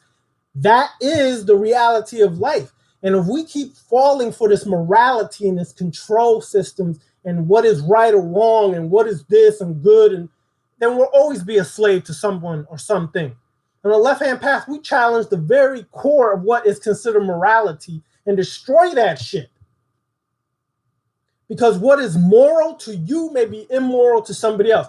On the left-hand path, your morality is based upon what you create as being moral or immoral to you personally, based upon your experience, based upon your growth, your studies, whatever the case may be. But to pass judgment across the board like that, nah, that's not shit that we play on this left-hand path. Never have, never will play that, because for the very fact that you try to condemn someone because they try to hurt someone and then they try to destroy that person back, nah, sorry. I don't play that. And y'all who've been rolling with me for a minute now know that. You cross that line, I have no fucking problem destroying your ass. Quick, fast, in a hurry. And trust me, I know many rituals and many dark magic to do it, and will do it and not have no remorse. And I'm still standing. I have no karma coming back to me, no fucking bad energy coming back to me. I'm prospering every day, every day. So I don't believe in none of that shit. All right. Where we at? Where we at, Shun?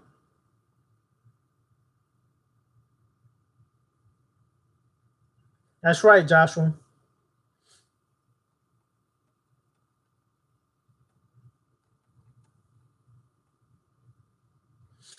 So, all right, y'all.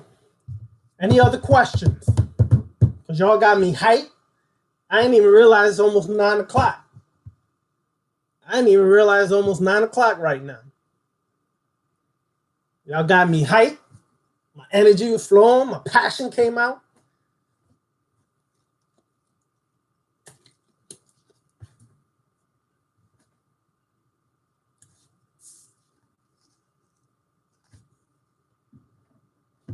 Any questions, y'all?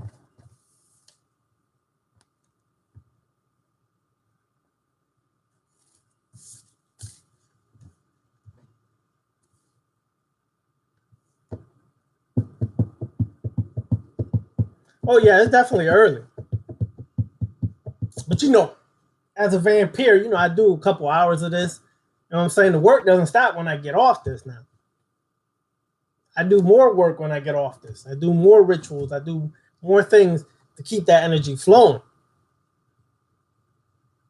At the same time, y'all do realize that I'm feeding y'all my energy when I'm doing this. And I know some of y'all can feel it because you be getting hyped. Some of y'all just, I don't know. Some of y'all need to get a battery charge or something.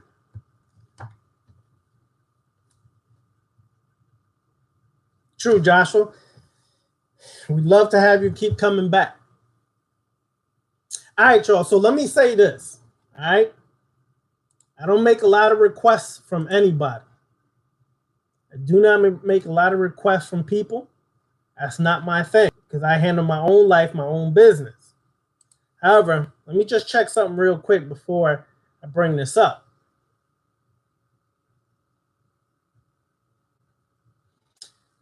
As of right now at 8:53, January 27th, 2019,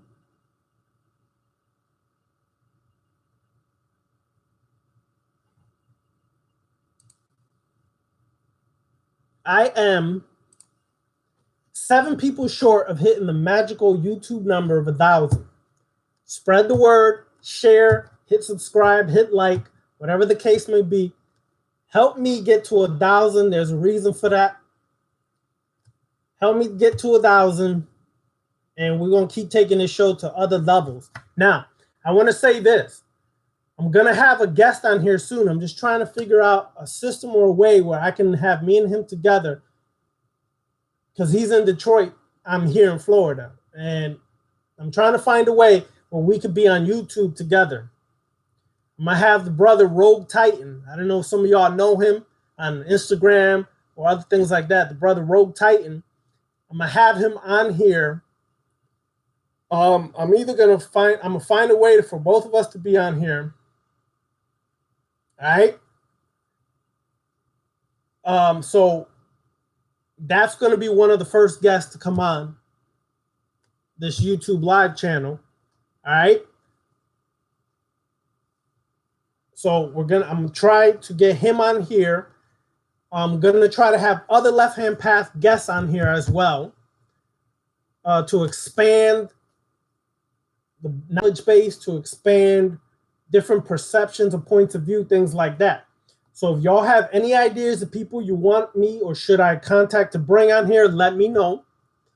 And we'll bring them on here to expand this. The brother Woke Media, I give props to him. Shout out to him. He does a great job of taking videos and editing them and putting out certain parts of those videos so it can hit a larger, wider audience. So, yeah. Well, all right, I'm going to say this, Joshua. When you reach 1,000 subscribers, you're able to monetize your account where YouTube starts to pay you, but at the same time, you get more promotions and more exposure across YouTube. Okay? So it works 2 ways. I'm trying to get more promotions and more connections out on YouTube so I can bring more guests, more people, so we can keep growing this Left Hand Path, dark forces, dark spirit work, so we can start reaching more of the masses that are seeking this. Some people are seeking this and don't know where to go. They don't even know where to start. So, you understand? Now, Duma, I'm going to try to do the talk show, but here's the problem. I might have to go get a microphone because the last time I tried to use talk show, it couldn't pick up the microphone on my brand new computer. His computer is only like 3 months old and it couldn't pick up the microphone, which is stupid and ridiculous. So I might have to just go an external microphone or use TalkShoe. So I'm gonna have to see that. But the problem with TalkShoe is I can only have myself visible, and then my brother Rogue Titan will not be visible. I want us to be on here simultaneously to be able to be seen. So that's something I'm gonna have to work out. All right, Thomas Leroy, Grell Serpent. He's a good brother. I'm thankful reaching out to him.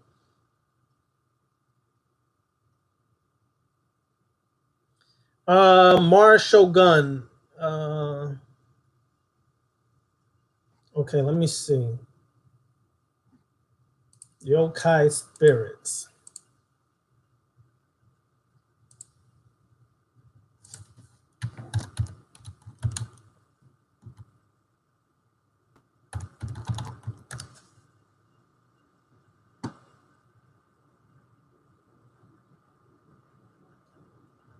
Okay. Well, I personally do not know. When I deal a lot with the Eastern mysticism or Eastern mythology, I deal more with the Dravidian or Indian. The yokai deals more with the Japanese, so I really don't know Mars Shogun, and I'm not even going to butcher and make up some shit. So if anybody knows any good books that they can refer this brother to, let him know.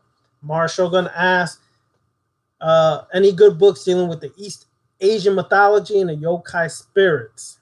So if anybody knows, share that with him. All right, Damien, I will do that. Let me write that down.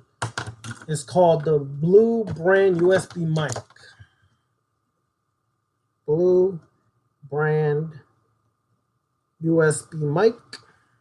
I'm going to look into that. Peace, woke media. Cool. Yeah, brother Thomas Leroy, I'm real familiar with him. I love a lot of his videos. He also deals with the Horn God. He was an order, but I think the name changed. All right, Travis Magis. Thomas Leroy. All right.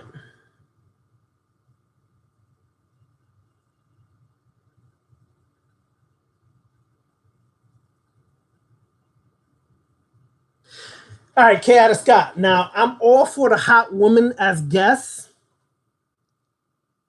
but unfortunately, I don't know too many hot women on the left-hand path outside of some of the sisters that be listening to here. And some of them are willing to do some lectures and videos, but I'm still, like I said, I'm trying to find a system where we could all be on here visually at the same time.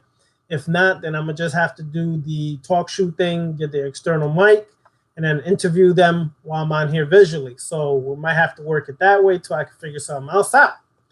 But definitely, if anybody knows some hot women who are on the left-hand path, let me know. I will reach out to them and see if they want to be guests on the show. All right? They got to be hot, sexy. I don't want no let me stop.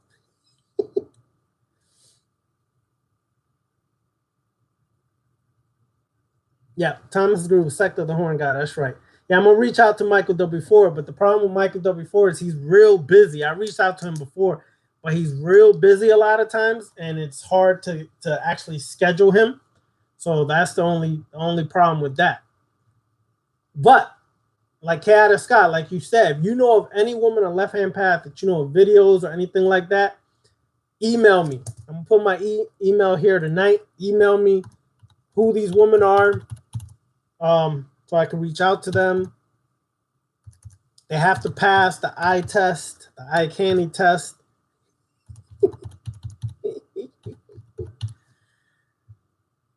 Yeah, she's hot, but I ain't trying to be with Thomas Leroy's wife, trying to be all religious and nice and just like, whoa.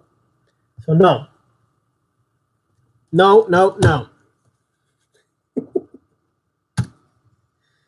Allure Kush Goddess, my sister, when you gonna come out here and do a class with me? Huh? Since you saying damn, when you come on here and do a class, Lord Kush Goddess? Huh? Talk to me. I want you to be the first female presenter on my channel. Are you down? All right, what is it? All right, Laverta said JoJo's Bizarre TV show, the Pillarman Show, Vampire Magic. JoJo, that's the name of it. JoJo's Bizarre TV show.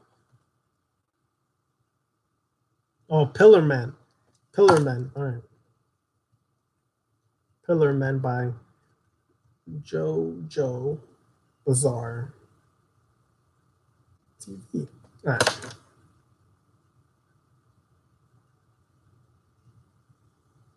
Yeah, Joshua, that's true. Some of the people on the left hand path still worship external and stuff like that. That I know. I've read some of the Coeting's books, and I see that too, and I'm like, hey, not down with that. Teal Swan, we could get Teal Swan, but sometimes Teal Swan leans a little to the right. I don't have a problem bringing her on here. That's no problem. Y'all know she's sexy too. So, anyways, whatever.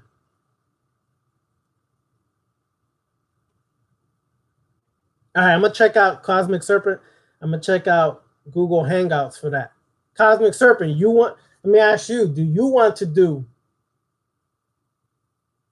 Would you like to do a presentation with me on here? Yes or no? I feel you, Kush, Allure Kush Goddess. Listen, I'm a real estate investor. That's all I do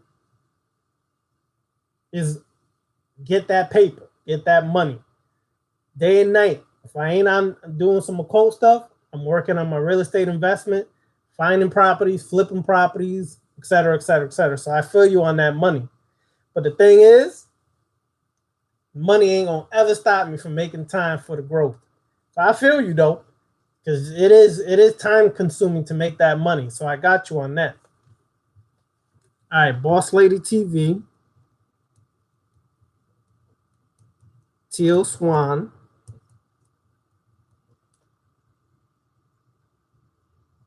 All right, Cosmic Serpent.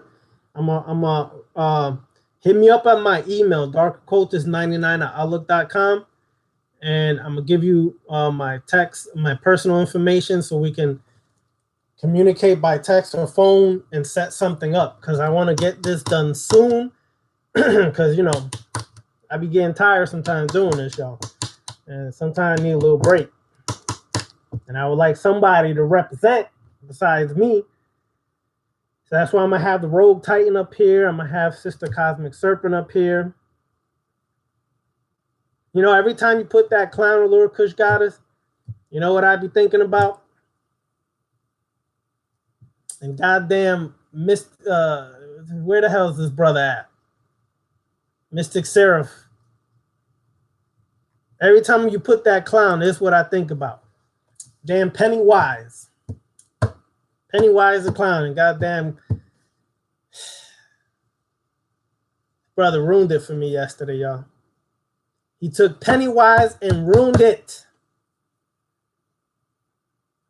He ruined it for me.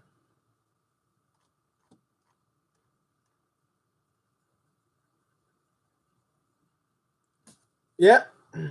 That clown. Yeah, we'll you know what? I should do a class one day on that clown shit.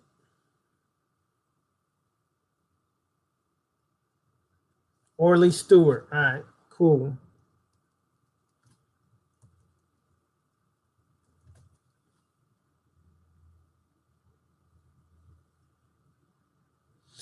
For those who like comic books, shit, I didn't bring it with me. Check out a new comic book series called Monstrous. Monstrous. Let me put it in here.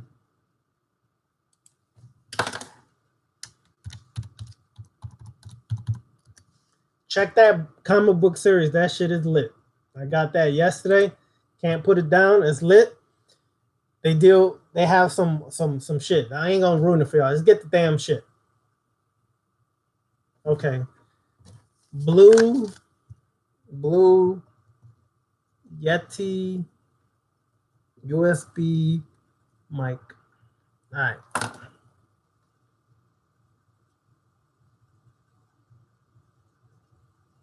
All right, Woke Media. Appreciate that, brother.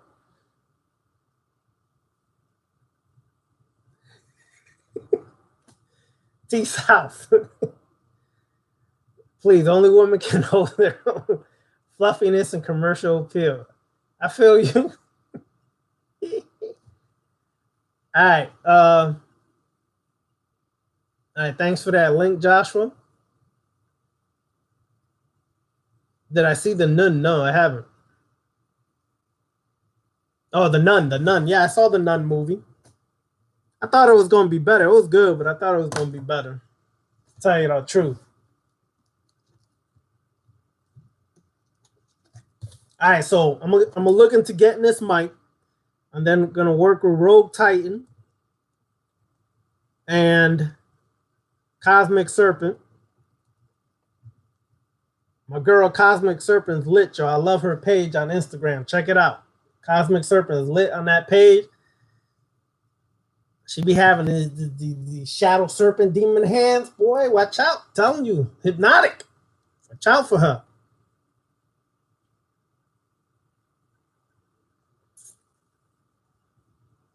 Watch out for Cosmic Serpent now. She put you under hypnotic spell.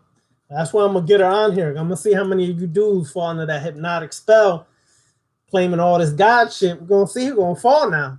Tell them, Cosmic Serpent, you're going to bring them on hypnotic spells now. Y'all talking all this ish. Talking all this chaos and external and divine, all this shit now. We're going to see. Let's rock it, y'all.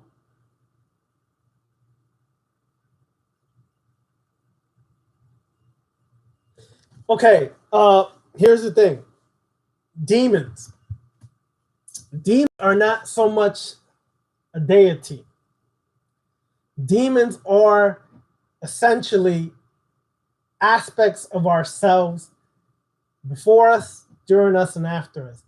Demons are, in essence, spirits that are different dimensions, wavelengths, and consciousness. Demons are real. Gods ain't. I'm going to just say that again. Demons are real. Gods ain't. The more you work with demons, the more you understand. Demons come from the chaos realm. They come from the abyss, the eternal abyss. They were there since the black sun exploded, creating what's called the Big Bang, bringing life into existence in this realm. You are a seed or a extension or a present-day living demon from the original demons. Yes, you are a demon. Just because you don't have horns on your head, just because you don't have all these depictions that we see, doesn't mean you're not a demon, when essentially you are a demon. Okay? Some of y'all do have horns on your head, though, so I ain't gonna front. Some of y'all may have horns, you just cover them up with some hats or weaves or whatever. So that's a different story. But I'm just saying, yes, Moir Shogun, Monstrous, the comic book, part 1, 2, and 3. Shit is lit. I love it. All right, so anyways, yeah. Demons will manifest, and they can manifest for you, okay? Usually when you have a lot of incense burning and you have a low candlelight, you will see demons manifest in the smoke, in the shadow. They're also known as jinn. For anybody who's familiar with the jinn of the Islamic lore, but really the jinn exists pre-Islamic. The jinn are basically a race of demons or race of beings that exist in another dimension but have interaccess or access with this realm. Okay? They were created from the smokeless fire. Okay? And they interact with this realm. They're spoken about in the Quran, all right, as the jinn being created from the smokeless fire, and their leader is Shaitan. Okay? So, understand that. That's one of the leaders, by the way, not all of them.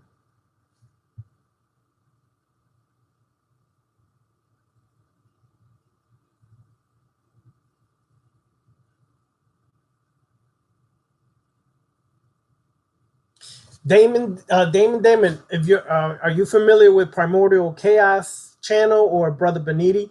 Brother Beniti works really strong with Santa Muerte. I work sometimes with that, so I'm not really going to answer that. I'd rather lead you to Brother Beniti. He works strongly with Santa Muerte. He's best to answer that question. So go onto the Primordial Chaos channel, and he'll contact him, or go to one of his live videos coming up Tuesday.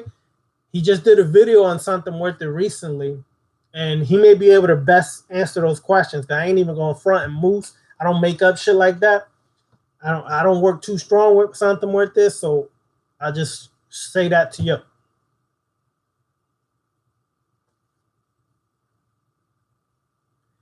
Joshua, the abyss is your mind as well as an existing point in creation. Some call it a black hole. There's different titles for it.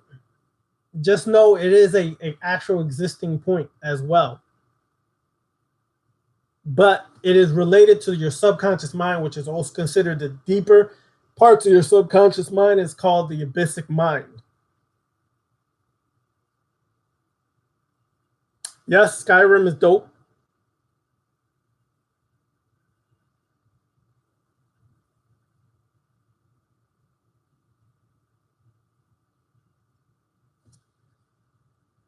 Yes, Lord Kush Goddess, they're real to you, and that's the operative word, real to you.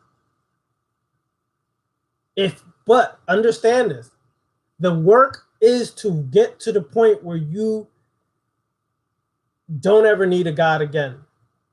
And that's the real work, where you need no archetypes, gods, or whatever they can be. Gods are real to some people in their subjective realm. I don't will ever co-sign on that shit because they're not real to me. But if they're real to you, that's all that matters.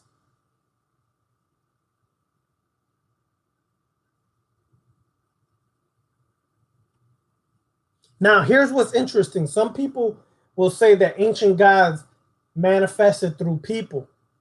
But here's the trick about that. Spirits come through people too and can pass themselves off as ancient gods. That also happens quite often. And when you work in Palo or things like other paths like that, that becomes kind of obvious. There's trickster spirits all the time, and they manifest through people and try to pass themselves off as whatever. So that's why, in a way, when we work with gods, goddesses, it's a confusing thing. It can be a confusing thing. It could be a long, drawn-out thing. It's all based upon, always remember one thing only. You are the god. However you choose to work after that, that's your choice.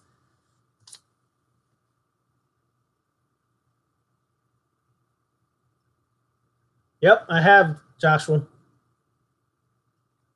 Actually, T South, I actually had a video back 6 months ago, 5 months, 4 months on the gin, and I'm going to revisit that soon, go deep into that, and really how to work it.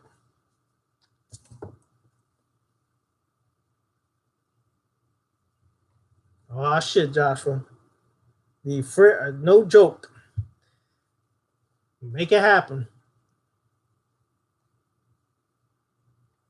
Basically, the black sun will be considered what gave birth to the Big Bang. The black sun basically exploded out, which became known as Big Bang, which then seeded life all across these multiverses.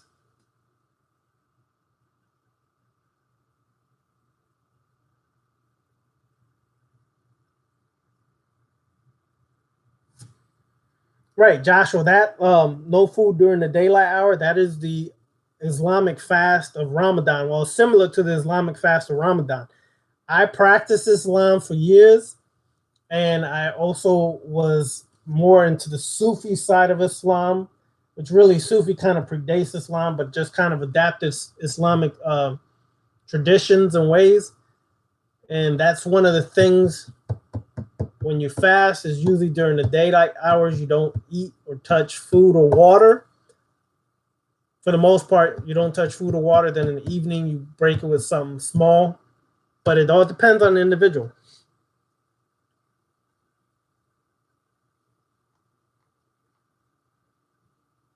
All right, y'all. So I'm going to wrap this up. It's been fun this evening. It's been exciting this evening. T South, the Loa and the Orisha. I actually go back. Oh, shit, I can't remember. Some months back, I did a video on the some of the Loa. I did a video on the Gate A. I also think I did a video on the Orisha and how to use them on the left-hand path. It's all there. Basically, just go back and watch those videos. If you have any other questions, contact me, bring them up. So, Duma, hit me up for that question. As you can see, I'm putting something in my mouth. Throat is kind of getting whacked.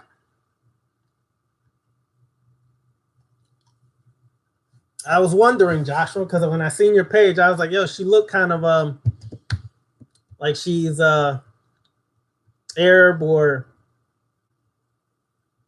of Indian extract or something like that. So you just answer that.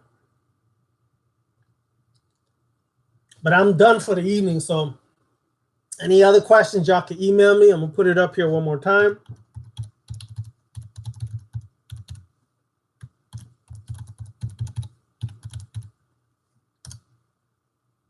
And go to my website.